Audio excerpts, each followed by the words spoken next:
Periode 1965 hingga 1966 di Indonesia ditandai dengan adanya dualisme kepemimpinan antara Presiden Soekarno dan Mayor Jenderal Soeharto. Dualisme ini terjadi lantaran adanya ketidakpastian pasca peristiwa Gerakan 30 September Partai Komunis Indonesia pada tahun 1965 yang menyebabkan ketidakpercayaan terhadap pemerintahan Soekarno.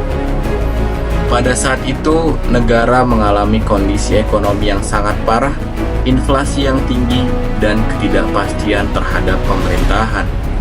Sementara itu, Soeharto yang menjabat sebagai Panglima Komando Cadangan Strategis Angkatan Darat atau disingkat dengan Pangkostrat, mulai mendapatkan dukungan dari militer dan masyarakat untuk mengambil alih kekuasaan terhadap pemerintahan.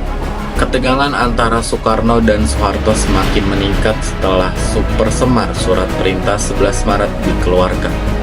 Super Semar memberikan wewenang kepada Soeharto untuk mengambil langkah-langkah yang dianggap perlu untuk mengendalikan negara.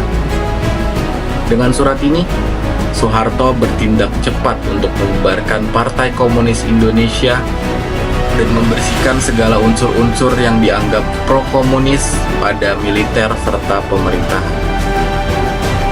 Meski secara resmi Soekarno masih menjabat sebagai presiden, tetapi perannya semakin melemah karena kekuasaan de facto telah beralih ke Soeharto. Pada tahun 1967, MPRS mengadakan sidang istimewa yang akhirnya mencabut kekuasaan Soekarno dan mengangkat Jenderal Soeharto sebagai pejabat presiden. Sidang ini juga menandai berakhirnya masa kepemimpinan Soekarno dan awal dari masa Orde Baru di bawah Soeharto.